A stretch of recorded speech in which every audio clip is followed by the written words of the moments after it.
Do I need a survey to sell land in Florida? This is one of the most common questions we get from Florida landowners. To answer that question, no, a survey is not required to sell Florida land. However, it can help speed up the process and give us more detailed information pertaining to your vacant land in Florida. Now, many counties do require a survey if you're going to be doing a lot split or go ahead and move toward development. And also, if you have a land buyer who's obtaining financing, then yes, it will require getting a survey for that lending institution. However, at Cash for Land Florida, we are cash buyers and do not require a survey on your vacant land in Florida.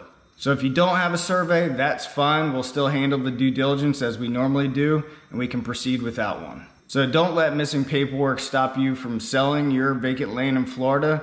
And if you'd like a fair cash offer for your vacant land in Florida, reach out to us. My name is Steve with Cash for Land Florida. You can also check us out online at cashforlandfl.com, or you can reach us directly at 941-888-4117.